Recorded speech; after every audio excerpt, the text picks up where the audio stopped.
Alors, lisons les versets 12 jusqu'à 17 dans 1 Timothée chapitre 1. Donc, 1 Timothée chapitre 1, au verset 12, et nous lisons ensemble jusqu'au verset 17, ça dit « Je rends grâce à celui qui m'a fortifié ». Mais remarquez, il ne dit pas « Je rends grâce qu'il m'a fortifié », il dit « Je rends grâce à celui qui m'a fortifié ».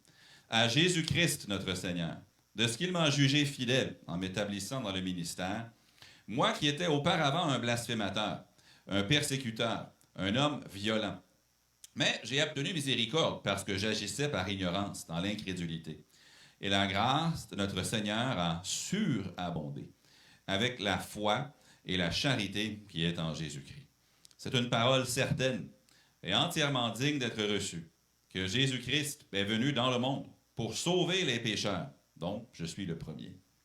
Mais j'ai obtenu miséricorde afin que Jésus-Christ fît voir en moi le premier toute sa longanimité, pour que je servisse d'exemple à ceux qui croiraient en lui pour la vie éternelle. Au roi des siècles, immortel, invisible, à Dieu, seul sage, soit honneur et gloire au siècle des siècles. Amen. Prions. Père céleste, nous avons tant de choses pour lesquelles nous devons et nous pouvons te rendre grâce aujourd'hui. Cependant, notre attention ne doit pas être portée, comme nous le verrons, sur ce que tu fais autant que sur toi. Ce que tu fais est une extension de ta bonté, de ta grâce, de ta miséricorde, mais nous voulons plutôt être reconnaissants parce que tu es qui tu es. Et ce que tu fais, ce n'est qu'une extension de ce que tu es. Et nous sommes reconnaissants pour ta personne avant tout. Alors, Seigneur Jésus, puisses-tu nous aider aujourd'hui à être non seulement sur nos gardes contre la convoitise, mais contre l'idolâtrie aussi. Et que nous puissions reconnaître ta bonté, ta grandeur. Et je le prie dans le nom du Seigneur Jésus. Amen. Alors, je vais allumer celui-ci. Je vais éteindre celui-là. Et puis, on va prendre celui qui va fonctionner le mieux, je l'espère. Mettre ça ici. Alors, dans 1 Timothée, chapitre 1, les versets 12 jusqu'à 17, nous voyons ici l'importance des actions de grâce. Si vous voulez avoir une influence durable sur les gens autour de vous, si vous voulez avoir vraiment une influence puis un impact, vous devez reconnaître comment vous êtes parvenu où vous êtes. Si vous voulez que les gens vous respectent, si vous voulez que les gens vous écoutent, il ne faut jamais oublier d'où on vient. Peut-être vous avez déjà entendu ce compliment-là fait à une personne. Ah, lui ou elle n'a jamais oublié d'où ils sont venus. Peut-être que j'ai vu un exemple d'un joueur de foot sénégalais cette semaine. C'est un joueur de foot sénégalais. Je ne sais pas pour quelle équipe il joue. Je ne sais pas dans quelle ligue en Europe il joue.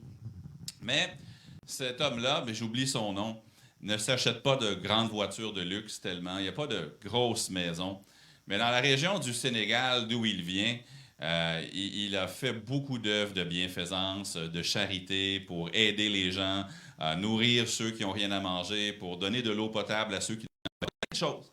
Et finalement, quelqu'un lui a posé la question, mais toi qui es maintenant un multimillionnaire, pourquoi est-ce que tu ne te permets pas d'avoir certaines choses que d'autres joueurs ont?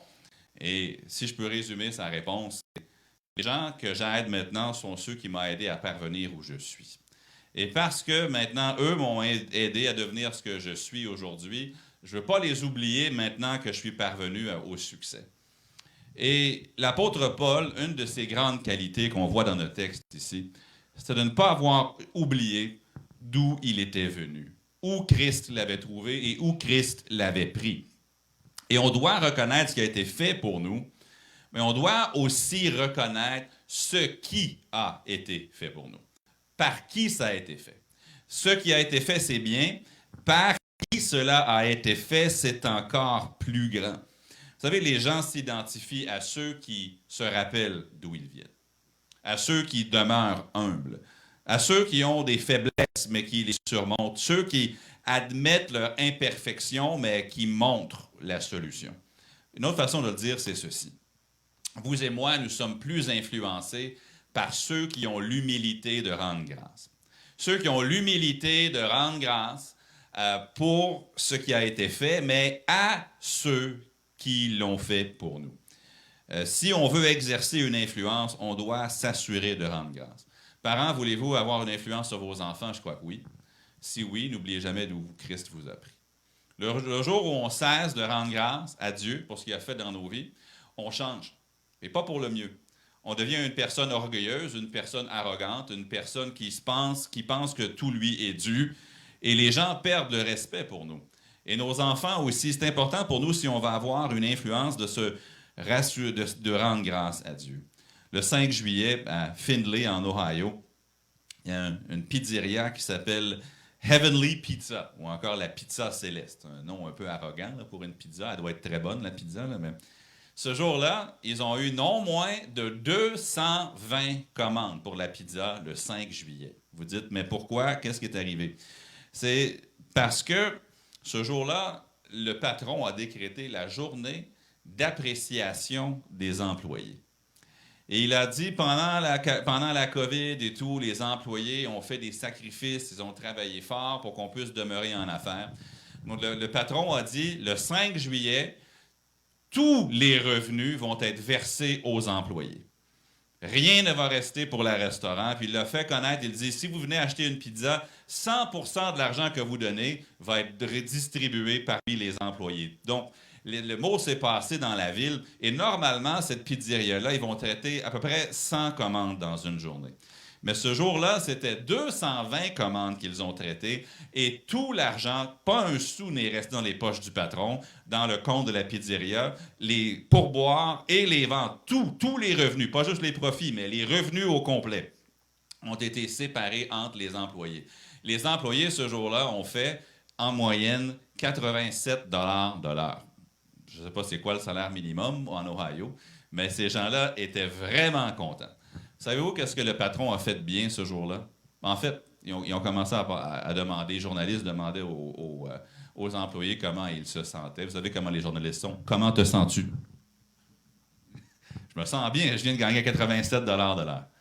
Mais l'assistant gérant qui avait travaillé de longues heures pendant la pandémie, des fois dans la difficulté, a dit « Ça fait juste du bien d'être apprécié. » Vous savez, les gens veulent être appréciés. Les gens aiment qu'on leur rende grâce. Maintenant, Dieu n'est pas un homme pour être affecté par nos manquements. Mais au lieu d'aller voir l'employé de la pizzeria et de lui dire « Merci de travailler », ce jour-là, le patron leur a envoyé un puissant message. « Je vous apprécie, vous. » Pas seulement ce que vous faites, je vous apprécie, vous, en tant que personne, en tant qu'individu. Et si jamais vous voulez lire l'histoire vous-même, le propriétaire de la pizza, c'était Josh Elkert, E-L-C-H-E-R-T. C'est important d'être reconnaissant. Très important d'être reconnaissant. Et cette gratitude doit premièrement se centrer sur une personne. J'aimerais qu'on remarque au verset 12 que l'action de grâce reconnaît une personne davantage que les bienfaits. Remarquez ce que Paul dit au verset 12. Ça dit « Je rends grâce à celui. » Je vais arrêter là. « Je rends grâce à celui. » Maintenant, oui, il m'a fortifié, il a fait des choses pour moi. Mais je ne rends pas seulement grâce pour la force. Je ne rends pas seulement grâce pour des choses ou pour des actions. Je rends grâce à lui. Je lui rends grâce. Une façon certaine d'avoir du stress dans la vie, d'avoir des inquiétudes et d'être insatisfait, c'est de rechercher les bienfaits de Dieu plutôt que Dieu lui-même. Voulez-vous être stressé? Voulez-vous avoir des inquiétudes? Voulez-vous mal dormir la nuit? Voici une recette pour que tout ça arrive. Cherchez les bienfaits plutôt que Dieu. Si les actions ou les cadeaux ou les dons que Dieu pourrait vous faire sont ce que vous cherchez, vous allez être stressé parce qu'il n'y a pas de garantie qu'il va faire exactement ce que vous auriez voulu qu'il fasse. Recherchez Dieu plutôt que ses bienfaits. Maintenant, les bienfaits vont venir. Mais de rechercher Dieu, lui, ça vous amène la paix. Ça fait que vos cœurs et vos pensées sont en Jésus-Christ, pas dans les bienfaits de Jésus-Christ, parce que les bienfaits de Jésus-Christ vont être là, mais la forme, la quantité, la nature, la description de ces bienfaits peut varier de ce que vous auriez pensé. Et l'action de grâce, elle reconnaît une personne davantage que les bienfaits que cette personne-là peut faire. Si un jeune homme marie une fille parce qu'il l'aime, maintenant que cette jeune fille-là soit une bonne cuisinière, ou même si sa santé devenait mauvaise, il va continuer à l'aimer parce que c'est elle qui l'aime, pas seulement ce qu'elle peut faire. C'est arrivé à quelques reprises que j'ai eu l'occasion de m'asseoir avec un couple, un jeune couple qui voulait se marier. Et généralement, je regardais le jeune homme dans les yeux puis je lui posais la question « Pourquoi tu l'aimes? » Maintenant, dans leur immaturité, puis c'est sincère, ils ont besoin de croître. Mais des fois, ils me regardaient puis ils me disaient « Ah, telle qualité. » Mais généralement, c'est quelque chose qu'elle faisait. Ou peut-être son apparence physique. Ils me donnaient des raisons qui sont éphémères. Et là, je lui disais, écoute, c'est pas mal ce que tu me dis là, mais le jour va venir où peut-être que son apparence pourrait changer. Ou s'il y avait un accident de voiture, puis elle perdait l'usage de ses mains, puis qu'elle ne pouvait plus cuisiner, est-ce que tu l'aimerais quand même? Puis là, il me regardait comme c'est donc bien morbide comme conversation. Mais c'est la réalité. Si on aime quelqu'un pour ce qu'ils font, ça peut changer. Mais si on aime la personne pour qui il ou elle est, ça peut demeurer, par exemple. Maintenant, on sait que les gens changent aussi, mais l'Éternel, lui, ne change point. Il est le même hier, aujourd'hui et éternellement. Remarquez que Paul ne dit pas « Je rends grâce pour tout ce qu'il fait ». Il dit « Je rends grâce, premièrement, avant tout, à celui ». De rendre grâce à, c'est beaucoup plus important que de rendre grâce pour. Le pour va changer. Le pour, il va changer. Rendre grâce à, c'est beaucoup plus important que de rendre grâce pour. Moi aussi, j'ai été immature, je le suis encore parfois, j'ai encore de la maturité à prendre dans la vie, de l'expérience à prendre. Mais je pense que mon amour pour ma femme aujourd'hui, après 19 ans de mariage, est plus mature qu'il ne l'était le jour où on s'est marié. Aujourd'hui, je m'attarde moins sur ce qu'elle fait et je m'attarde plus à qui elle est. Parce que ce qu'une personne fait, ça peut progresser, comme ça peut régresser, ça peut changer, mais qui elle est, ça demeure dans le Seigneur. Maintenant, rendre grâce à, c'est beaucoup plus important que de rendre grâce pour. Les deux sont bons. Il n'y a rien de mal à dire « Seigneur, je te loue pour tes bienfaits ». Rien de mal, c'est bon. La Bible a une abondance de versets où les gens rendent grâce à Dieu pour ce qu'il fait. Ça a sa place. Mais pas en remplacement de lui rendre grâce pour qui il est. Savez-vous, le ciel, ce qui va faire que le ciel est si merveilleux, c'est qu'on va être avec lui. Qu'est-ce que Dieu va faire pour nous au ciel? Ben, il y a des choses qu'il va faire pour nous. Mais ultimement, ce qui va faire que le ciel est merveilleux, c'est qu'il va être avec lui. Est-ce que vous êtes, peut-être, j'espère que c'est le cas, si vous êtes marié, est-ce que vous êtes tellement amoureux ou amoureuse de quelqu'un que vous aimez être avec eux, point? Pas besoin de faire quelque chose de spécial. Pas besoin qu'ils fassent quelque chose pour vous. Pas besoin qu'ils vous donnent quelque chose. Leur présence suffit. Avec Dieu, sa présence devrait nous suffire. Ouais, mais qu'est-ce que Dieu va faire pour moi? Ah, il fait de grandes choses. Il fait beaucoup de choses. Mais même s'il ne fait rien pour moi aujourd'hui d'extra, juste sa présence. Et l'apôtre Paul, rappelez-vous quand il écrit à Timothée, surtout 2 Timothée, il va être en prison, mais la présence de Dieu suffit. Les deux sont bons, de rendre grâce à, de rendre grâce pour, mais l'un est plus grand que l'autre. L'autre jour, j'ai reçu un message sur Messenger de quelqu'un que j'avais rencontré dans une conférence de pasteurs à Vancouver il y a un mois environ, ou un peu moins que ça encore. Et puis, maintenant, étant donné que j'avais eu l'occasion de prêcher le dernier message, le message de clôture dans cette conférence-là, j'ai reçu quelques compliments, quelques remerciements. Parfois, c'était superficiel. Je disais, ah, merci d'avoir prêché, ça m'a aidé. Puis j'étais reconnaissant pour tous les messages d'encouragement et tout. Mais il y en a un qui m'a écrit qui a ressorti du lot. Il m'a juste dit, merci, je t'apprécie. Il n'a pas dit, j'apprécie ce que tu as fait. Il n'a pas dit, j'apprécie ce que tu as prêché. Il dit, je t'apprécie, point, toi. Le message qui est contenu, qui est sous-entendu là-dedans, c'est, l'année prochaine, si tu ne prêches pas, puis je ne t'entends pas parler, je vais t'apprécier pareil. Si tu ne fais rien pour moi, je t'apprécie quand même. Je n'apprécie pas ce que tu fais, parce que ce que tu fais, ça peut changer. Je peux même perdre la capacité de faire ce que je fais.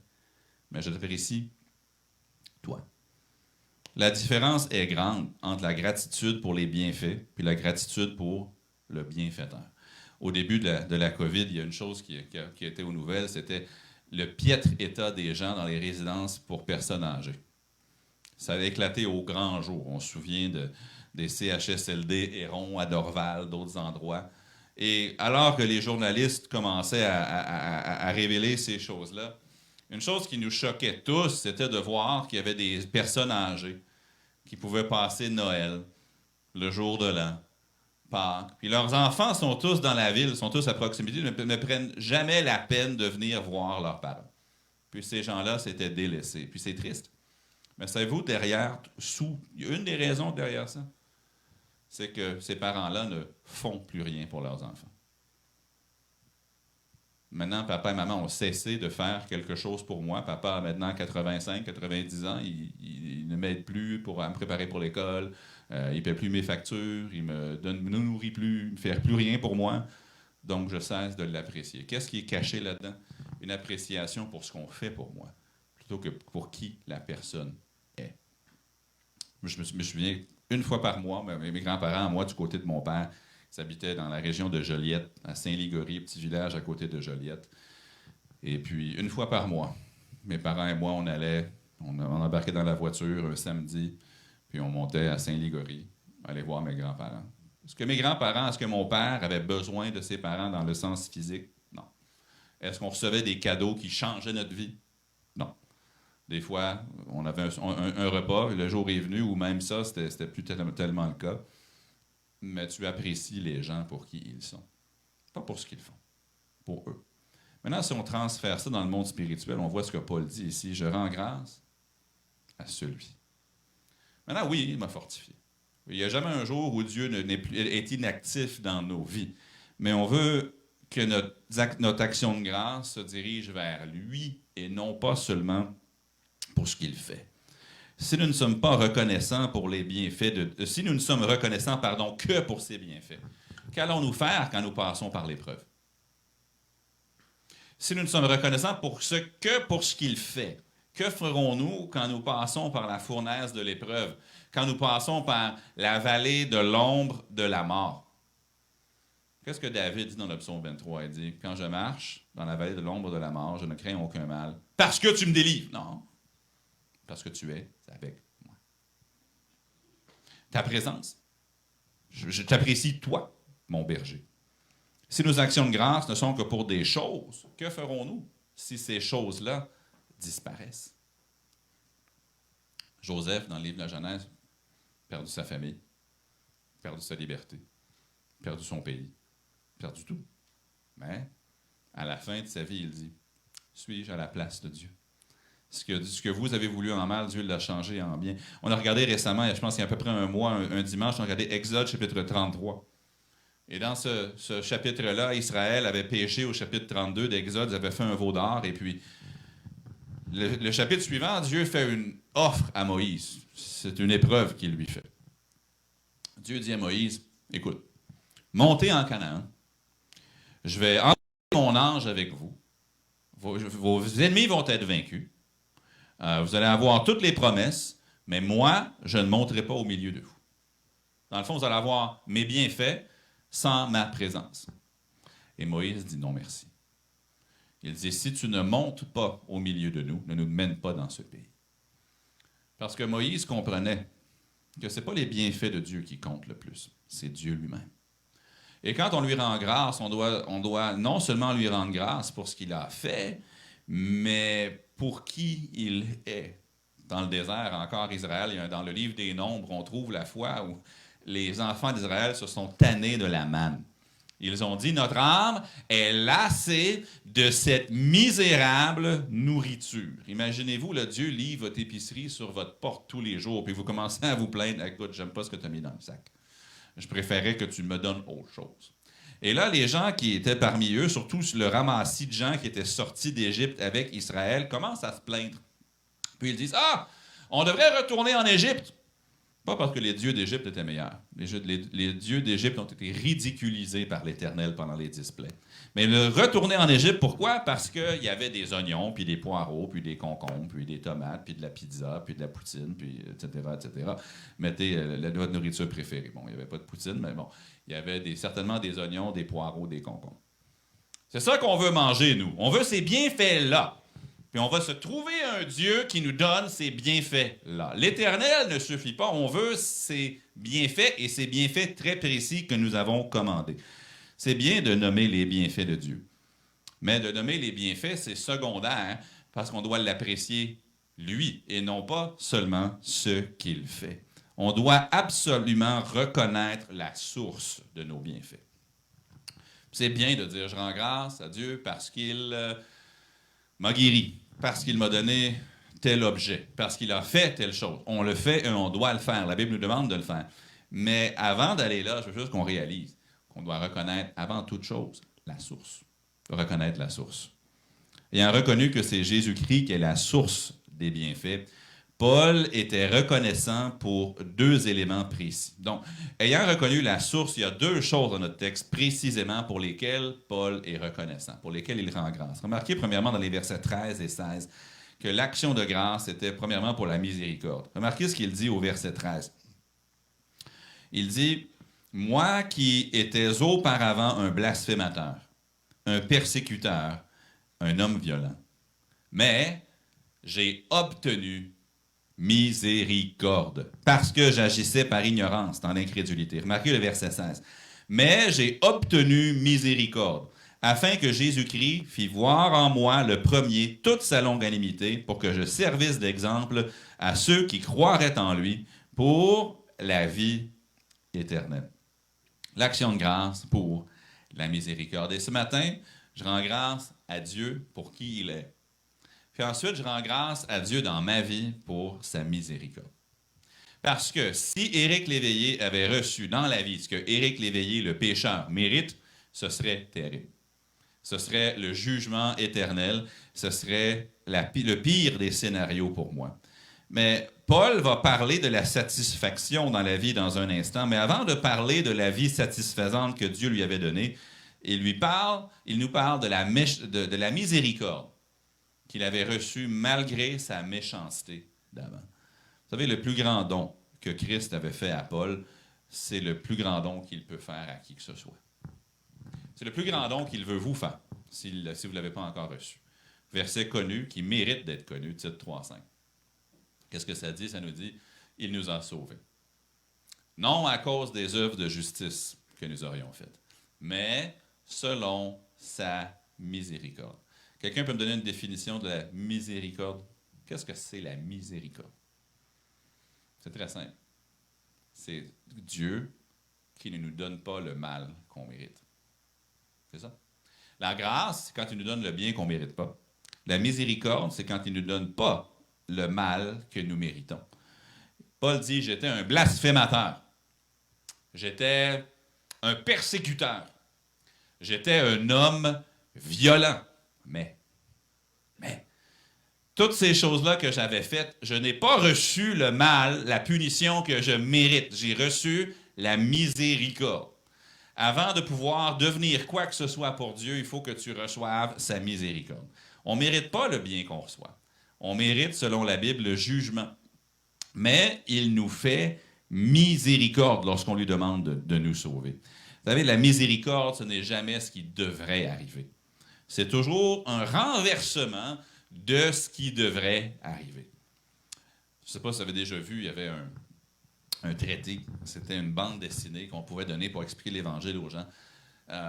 C'est peut-être un petit peu politiquement incorrect aujourd'hui, mais ça s'appelait la légende indienne. Aujourd'hui, on dirait peut-être la légende des Premières Nations.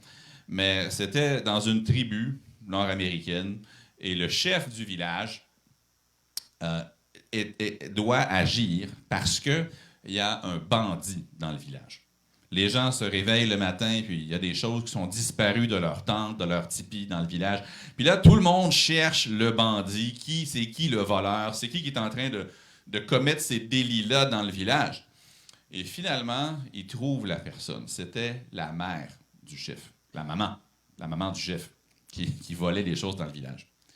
Et le chef avait dit que la personne, lorsqu'elle allait être attrapée, elle allait devoir être ruée de coups d'un bâton. Donc, elle est attachée, puis le jugement allait être que la personne allait être frappée avec un bâton sur la place publique. Et là, quand le chef a appris que c'était sa maman, évidemment, il avait le cœur brisé. Puis dans l'histoire, alors que ça continue, évidemment, la maman est amenée et elle va recevoir le jugement. Le chef dit « Arrêtez », puis il fait délier sa mère. Il se met lui-même à la place de sa maman pour recevoir le jugement que sa mère aurait dû recevoir. Puis là, ces hommes ne veulent pas trop le faire. Il dit, allez, donnez-moi le jugement de ma mère. Puis finalement, il reçoit les coups que sa mère aurait dû avoir. Puis parce que lui avait pris la place de sa mère, eh bien, le jugement avait été porté. Sa mère avait reçu miséricorde et lui avait subi la punition à sa place. Illustration claire de ce que Jésus a fait pour nous à la croix. Jésus a pris ma peine à la croix. Oui, le jugement pour mon péché est tombé, mais pas sur moi. Il est tombé sur Jésus. Et moi, je ne reçois pas les coups que j'aurais dû recevoir. Moi, je ne reçois pas le jugement que j'aurais dû recevoir. Ça s'appelle la miséricorde.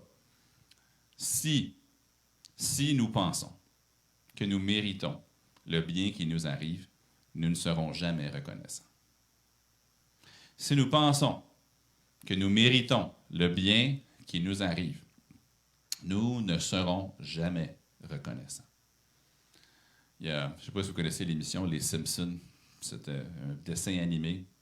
Ça existe encore. Je pense que c'est une des émissions de télé avec la plus de longévité aux États-Unis. C'est les personnages, la peau jaune, là, c'est un dessin animé bien connu. Maintenant, je ne recommande pas l'émission. Dans leur programme, souvent, il y a des choses blasphématoires ou autres. Mais j'avais vu un clip qui m'avait été envoyé une fois d'une scène dans Les Simpsons. C'est le fils adolescent du nom de Bart que le père lui dit, puis le père paraît toujours comme un imbécile dans l'émission. Puis le père lui dit, je veux que tu rendes grâce avant le repas. Puis là, tout le monde courbe la tête. Bart regarde au ciel, puis il dit, merci pour rien, parce que de toute façon, c'est nous qui avons gagné ce qu'on mange. Puis tout le monde fait, ha ha ha. Mais vous savez, ça, c'est la mentalité d'aujourd'hui. Je mérite ce que j'ai. Ce que j'ai travaillé pour. Dieu ne m'a pas fait de bien, j'ai acquis par mes propres moyens. Mais si nous pensons que nous méritons le bien qui nous arrive, nous ne serons jamais reconnaissants. La Bible nous dit plutôt, comme Paul, j'ai obtenu miséricorde. Paul était tellement conscient de la profondeur de son péché qu'il a dit au verset 15, remarquez qu'il était le premier ou le pire des pécheurs. C'est une parole certaine et entièrement digne d'être reçue, que Jésus-Christ est venu dans le monde pour sauver des pécheurs dont je suis le premier. Pas le premier en temps. Le premier pécheur de tous les temps, c'était Adam ou Ève. C'était eux. C'était eux les premiers. Alors, qu'est-ce que Paul veut dire? Premier. C'est moi le pire. C'est moi le plus grand des pécheurs. C'est ce que Paul dit. Et c'est la bonne attitude à avoir. Maintenant, est-ce qu'il y a vraiment un calcul mathématique sur une calculatrice céleste quelque part que Dieu un jour dit « J'ai calculé les péchés de toute l'humanité et le plus grand pécheur, c'est Paul! » Non. Probablement que si tu faisais un calcul mathématique, les péchés de Néron auraient été plus grands que les péchés de Paul. Que les péchés de Ceausescu ou encore de Hitler ou d'autres auraient été plus grands, nombreux que ceux de Paul. Ce que Paul veut dire, c'est « Je suis le pire. Je réalise qui Dieu a sauvé. Et je lui rends grâce, premièrement, je lui rends grâce à lui, mais je lui rends grâce pour sa miséricorde. La Bible nous dit « Car tous ont péché et sont privés de la gloire de Dieu. » Il n'y a point de juste, pas même un seul. Ça, c'est moi. Est-ce que quelqu'un qui est innocent devant Dieu, qui n'a jamais pensé, fait ou dit quelque chose de mal? La réponse est non. Nous sommes tous coupables. Vous et moi. Mais la bonne nouvelle, c'est que Jésus-Christ a pris votre punition sur lui. Et que vous, si vous le recevez comme votre sauveur, vous ne recevrez pas la punition de vos péchés. Au contraire, il vous fait miséricorde. Et cette miséricorde-là, elle nous est donnée gratuitement parce que Jésus est venu dans le monde pour sauver des pécheurs dont je suis le premier. Si vous étiez, je ne sais pas moi, pris en otage. Admettons que vous faites un voyage. Je ne vous recommande pas d'aller en Afghanistan. Mais admettons que vous faites un voyage en Afghanistan contre les ordres du gouvernement canadien qui dit de ne pas voyager là, et que vous étiez kidnappé, pris en otage, et que là, les commandos canadiens ou américains ou un autre viennent vous délivrer puis vous sortent de là. Allez-vous recevoir une facture? Non. Vous a délivré, vous avez été délivré parce qu'à cause de votre citoyenneté, votre gouvernement a décidé que vous allez être délivré. Maintenant, ils ne voulaient pas que vous alliez là, vous êtes allé contre leur gré, les soldats sont venus, vous ont délivré, vous ont sorti de là, vous ne recevrez pas de facture. Mais vous avez une dette de reconnaissance, par exemple. une dette d'action de grâce. Pourquoi est-ce que Jésus est venu? Pour nous délivrer, pour nous sauver. Il dit donc je suis le premier ou le pire. Puis un des fléaux de notre société contemporaine, c'est que les gens n'apprécient plus. Ils ne sont plus reconnaissants. Les patrons n'apprécient pas leurs employés. Je suis convaincu qu'il y a quelqu'un dans cette salle ce matin, vous ne me l'avez pas dit, mais je peux deviner qu'il y a plusieurs personnes dans cette salle. Puis je vise personne, c'est juste un fait humain. Il y en a d'entre vous qu'à votre emploi, vous sentez que votre patron ne vous apprécie pas. Ou encore, peut-être qu'il y a des patrons qui sentent que les employés n'apprécient pas ce qu'ils font pour eux. Les hommes n'apprécient pas leur épouse, leur femme. Les femmes n'apprécient plus leur mari. Les enfants n'apprécient plus leurs parents, et ainsi de suite. Nous pensons que nous méritons tout ce que nous avons et les autres sont chanceux de nous avoir. Mais si nous réalisons ce que nous sommes, comme Paul, nous sommes des pécheurs. Il est beaucoup plus facile d'être reconnaissant. Le 18 décembre 2004, dans la ville de Boise, en Idaho, dans l'ouest des États-Unis, un groupe de pasteurs qui se sont réunis, se sont assis à l'extérieur de l'hôtel de ville pendant 3 heures avec un chéquier à la main. C'était clairement en 2004, là, quand on faisait encore des chèques ou encore des chèques à des étrangers. Aujourd'hui, si tu donnes un chèque à un étranger, il va penser que c'est une fraude. Mais à l'époque, ça se faisait. Et puis, l'association des pasteurs de Treasure Valley ont commencé à écrire des chèques, donner des chèques à des gens qui venaient à l'hôtel de ville pour payer leur contravention de stationnement. Monsieur, qu'est-ce que vous voulez? Je m'en viens payer mon 65 $. Voici 65 $. Pourquoi tu paies ma propre contravention à moi? Toute la chose au complet, c'était une grosse parabole, si vous voulez, moderne, où les pasteurs voulaient que les gens comprennent ce que c'est que la miséricorde. Puis qu'est-ce que Jésus a fait pour nous? Il voulait utiliser ça comme une illustration que autant moi je viens de payer ta contravention, autant Jésus a payé la contravention de ton péché. Et puis il y avait des hommes d'affaires qui étaient chrétiens qui étaient derrière ça, et ils avaient donné 10 000 $ pour que les pasteurs, ce jour-là, puissent donner de l'argent à ceux qui venaient payer des contraventions à l'hôtel de ville, pour que les gens comprennent le sens de ce que c'est que la miséricorde de Dieu. Mais évidemment, jamais personne n'est content, donc les gens ont commencé à critiquer dans les journaux. « Ah, il aurait dû donner ça aux pauvres, il n'aurait pas dû donner ça à des gens comme ça. » Puis ça n'a pas fait l'unanimité, mais bon.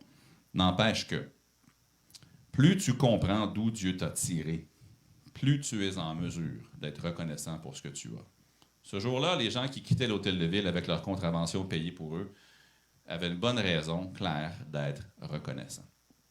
Et lorsque tu es reconnaissant, que tu fais des actions de grâce, tu dois premièrement comprendre d'où Dieu t'a pris, mais ça t'aide à être reconnaissant pour tout ce que tu as. Le pire ennemi des actions de grâce, c'est l'orgueil. Les actions de grâce sont toujours directement proportionnelles à l'humilité. Quand tu comprends d'où tu viens, tu es reconnaissant pour... J'aime suivre le sport, OK? Mais il y a une chose qui m'agace quand je suis le sport, c'est quand je vois quelqu'un d'arrogant, puis qui oublie qu'est-ce qui a été investi en lui. Mais juste dans l'humanité en général, quand tu vois quelqu'un qui oublie les gens qui ont aidé à l'amener là où il est dans la vie, il y a une laideur dans ça. Quand quelqu'un pense être arrivé là tout seul et puis qu'il ne reconnaît pas ce qui a été investi en lui, il y a une laideur là. Parce que les actions de grâce sont directement proportionnelles à notre humilité. Et quand tu réalises que tu es un pécheur, mais que Christ est mort pour toi et qu'il te fait miséricorde, ça ouvre la porte à un cœur reconnaissant. Puis troisièmement, puis dernière chose ce matin, c'est que l'action de grâce, non seulement Paul les rendait à Dieu, ça c'est suprême. Ensuite, il les rendait avec une conscience de la miséricorde où il avait été faite. Mais troisièmement, il lui rendait grâce pour son ministère. Je rends grâce à celui qui m'a fortifié, à Jésus-Christ notre Seigneur, de ce qu'il m'a jugé fidèle, en m'établissant dans le ministère. Verset 16, « Mais j'ai obtenu miséricorde », je vais vous remarquer les 2 prochains mots du verset 16. « J'ai obtenu miséricorde afin que... » Tout ce que Dieu fait dans votre vie, il y a une raison et un objectif. Paul dit, Dieu m'a fait miséricorde, mais il y avait un objectif derrière ça. Il l'a fait pour une raison. Il dit, afin que, là ça continue, Jésus-Christ fit voir en moi le premier toute sa longanimité, pour que je serve d'exemple à ceux qui croiraient en lui pour la vie éternelle. Pourquoi est-ce que Dieu vous fait miséricorde? Parce que Dieu est bon? Oui. Parce que Dieu est un Dieu de grâce? Oui. Parce que Dieu est un Dieu d'amour? Oui. Mais aussi parce qu'il veut que votre vie à vous compte pour quelque chose. Il veut que vous fassiez quelque chose de bien, quelque chose de grand, à cause de la miséricorde qu'il vous a donnée. Sa miséricorde, il vous la donne gratuitement, mais parce qu'il veut faire quelque chose de grand. Puis une des vérités qui vont donner un sens à votre vie, peut-être que votre cœur, vous vous sentez vide. Pourquoi est-ce que j'existe? Pourquoi est-ce que je suis ici? Pourquoi la vie? Bien, voici. Dieu vous fait miséricorde parce qu'il a un plan pour vous.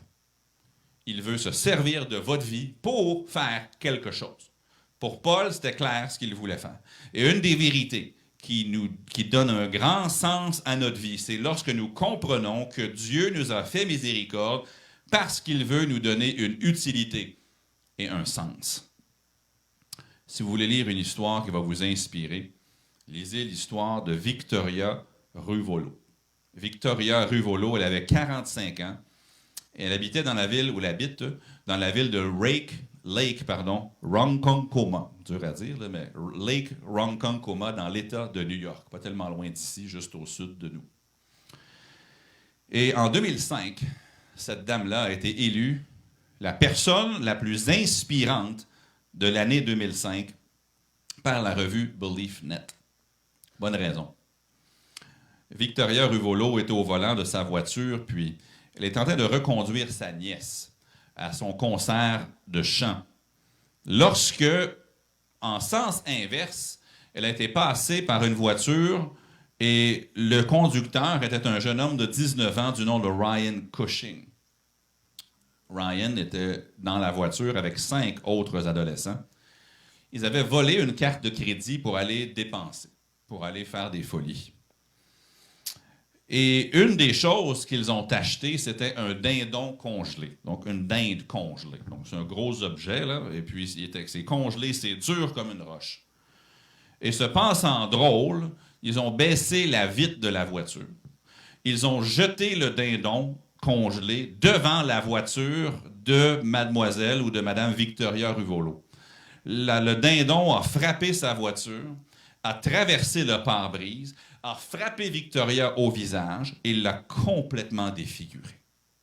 Évidemment, elle a perdu le contrôle du véhicule et la dinde, qui pesait à peu près 7 kilos, avait complètement démoli son visage. Ils ont dû faire une trachéotomie et pendant des mois et des mois et des mois, elle a passé par une réhabilitation, des chirurgies sans nombre pour essayer de reconstruire son visage.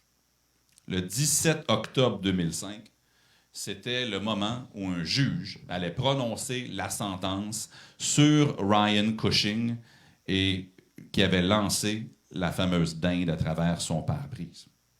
Elle est allée parce qu'elle voulait parler au jeune homme. Et elle a dit, malgré toute la douleur et la crainte, j'ai appris de cette expérience horrible que j'ai beaucoup de choses pour lesquelles je dois rendre grâce. Chaque jour, lorsque je me réveille, je remercie Dieu parce que je suis en vie. Et Ryan, j'espère sincèrement que tu as tiré leçon de cette terrible expérience. Il n'y a pas de place pour la vengeance dans ma vie. Et je ne crois pas qu'une longue sentence de prison te ferait du bien, ni à toi, ni à moi, ni à la société. Ryan Cushing, qui pleurait et exprimait ses remords pour son action, n'a été envoyé en prison que pour 6 mois. Si Mlle Ruvolo n'était pas allée parler en sa faveur, il aurait reçu 25 ans. Ruvolo a dit, « J'espère qu'en montrant de la compassion et de la grâce envers toi, je t'encourage à chercher une vie honorable.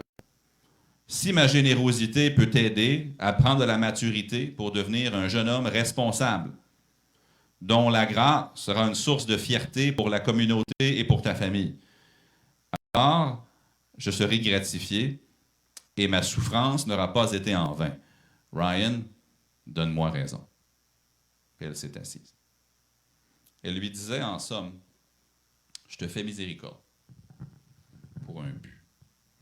Parce que je veux que tu deviennes une bonne personne, Ryan. Ce que tu m'as fait, c'est inexcusable. Ce que tu m'as fait, ça a ruiné des grandes parties de ma vie. Mais je te montre miséricorde pour que tu deviennes quelque chose de bien. C'était puissant. Puis il y a une question qu'on doit se poser quand on rend grâce. C'est une question très importante. Pourquoi? Pourquoi? Une question valable, non? Pourquoi? Pourquoi est-ce que Dieu m'a pardonné mes péchés? Maintenant, il y a plusieurs bonnes réponses à la question. Mais pourquoi? Seigneur, tu es grand, tu me fais miséricorde. Pourquoi? Paul dit, j'ai obtenu miséricorde afin que Christ fit voir en moi le premier toute sa longanimité pour que je serve d'exemple à ceux qui croiraient en lui pour la vie éternelle. La raison de la miséricorde.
D'une journée à l'autre. Il y a des tâches précises du lundi, que je fais quelque chose d'autre le mardi. Mais, en général, le sens de ma vie, c'est d'être les mains et les pieds de Jésus pour servir les croyants, pour annoncer Christ à ceux qui ne le connaissent pas. J'ai un sens dans ma vie. Dieu m'a fait miséricorde, il y a un pourquoi. Et mon désir, comme le vôtre, je crois, c'est d'accomplir ce pourquoi. Donc, on pourrait résumer notre étude de ce matin en 3 questions très brèves. Quand on parle d'action de grâce, c'est vraiment 3 questions. Qui? Qui? Ça, c'est plus important. C'est qui? C'est Dieu. Je rends grâce à lui. Ensuite, la deuxième question, c'est vraiment? Vraiment, tu me pardonnes? Vraiment, tu pardonnes tous mes péchés? Dieu dit oui, je te fais miséricorde. La troisième question, c'est pourquoi? Ouais, mais pourquoi? Quand je sais qui tu es, tu fais ça pour moi. Paul dit, moi qui est un blasphémateur, un persécuteur, un homme violent, mais Dieu m'a fait miséricorde à moi qui suis le pire, le premier des pécheurs. Vraiment, oui. Mais pourquoi? Afin qu'il fasse voir en moi toute sa longanimité et que je serve d'exemple à ceux qui allaient croire en Christ.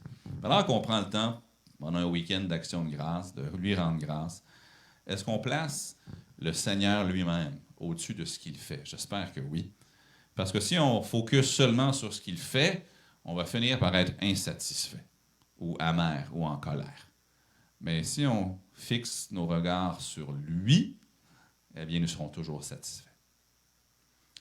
Mais quelle place la miséricorde de Dieu occupe-t-il dans votre reconnaissance? Peut-être vous êtes ici ce matin, puis il n'y a jamais un moment dans votre vie où vous avez pris sa miséricorde. Vous l'avez accepté. Vous avez dit, oui, Seigneur, je reconnais que je suis un pécheur. Je reconnais que Christ est mort à ma place sur la croix pour que je puisse prendre cette miséricorde. Je la prends aujourd'hui. Si ça n'a jamais été fait, j'espère qu'aujourd'hui, vous allez recevoir sa miséricorde. Mais si vous avez pris sa miséricorde, pourquoi êtes-vous béni? Pourquoi? C'est quoi l'objectif derrière ça? J'espère que vous le savez. J'espère que vous le reconnaissez. Puis j'espère que vous accomplissez la raison de sa miséricorde. Père Céleste, merci pour qui tu es. Et nous avons hâte au jour où nous passerons l'éternité avec toi. Mais aussi, nous savons que tu fais beaucoup dans nos vies. Et la plus grande de ces choses, c'est ta miséricorde, le salut en Jésus. Aide-nous maintenant aussi à accomplir le pourquoi dans ce monde, dans cette vie. Ça nous donne un grand sens, ça nous donne une grande raison d'être. Aide-nous à accomplir le pourquoi de ta miséricorde. Je le prie dans le nom du Seigneur Jésus. Amen.